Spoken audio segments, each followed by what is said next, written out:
nirmala kenyam kanasim kontin barwa cheme bajeling ka jen gwasame angut kan kono rewa jabana lat ka kwi gambe la kare kadana chi toktin mi jira ma jidit ka jen channel me ke paje jek en wala gore no jin subscribe ke bi jen nyaka nas ko ken gore ba en go jin ba bi shar bi ja ko ngin gwasa dana shi video chi jegwich ke chi ler dan lat ke chi jeling en men ban nga jen gwasame chala do sharam kel chaje na kan ne doctor chamoy ka bot rewa ka gambe la ka turbil mchapas rewika gambela kamitang kane gambela ban rajan ban je chulinkel shit kemen shalin ka tan de regan je to ka gambela tiang chala de no sharam kelnak kanwari to shop ka jokko kien tete ka bot ka kane to ka police ni titere wika gambela ki ka lat kuma kan polin to pas ka bol kam gambela kene etang chala do en turbil en jel ka ambulance mi nankan wut bunya mi cha yat rei wich en wini kalare ke kurgang ku kala no re dul wal ka gambele chala do jen gwasa danen baga be peten en bonya mo kan ka je kurgang kwajila nang re wi ka gambela ko ba bode ba je wo moy ka wel adektori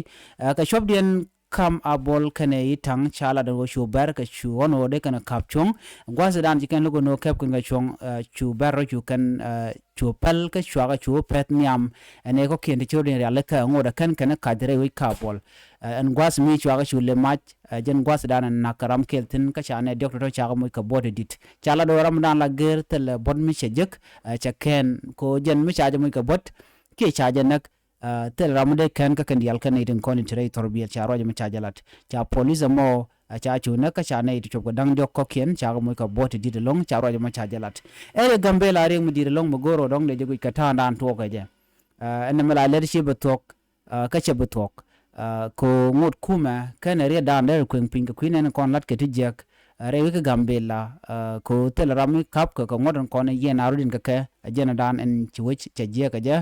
ke nagana da domne kana se kon nakaba da domni kanwari ko kanwari kala jen ka gambela buka wo kai tang kalare buka wo kanyene nyang jeko bo wanto amen wudi ne ka ko bo tergol kana to kan dial ni ko la jen long re ka gambela kanwari ngwana nwari re ka gambela en kan ber kaneden kontin ngwandien te ka kadaro da ki kaneden kon gor kanwari ka ngware ka gambela ka jen gwasa me jer ga dan ci tok tiang an wo cha ramkel cha jen ne do cha mu ka bot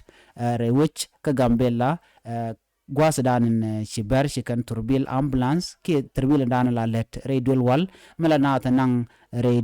dul wal tin ko ken ko ba botin kon te ka ki chirante ga joy ba jo mo ka walan wini ajere ga dan ti to ko nyok chala do jen sheng nem ko ba ambulance ki bas ki turbil dan la jiboni nang re dul wal jen sheng nem ko ba de pet re wetin wini kan bar ki anwa kan ambulance kan men pet jena nyamane me jen dana chala do sharam dan ci yede ci jen ke chanak cha jo nang ba jo to re wucin wini kalara ke kurgang ajere ga dan chore lar ne me koy kemi ci kum jela do no dong ba na ba ka kep ke cha ga kep ko na ko lat kemi je ga mo ngoda kanan ngach ajele dan de ko ne jen gwasame mi jiram jidit ke jen channel me gore jin bi nyana ko ken ko bi ler ko nan la rodien re ka gambela bin ga chwalinga gwa ka tum ne nas jen dan de ko ne jen gwasame gore no jin bi nyana ko ken ke ko subscribe biata kamal bye bye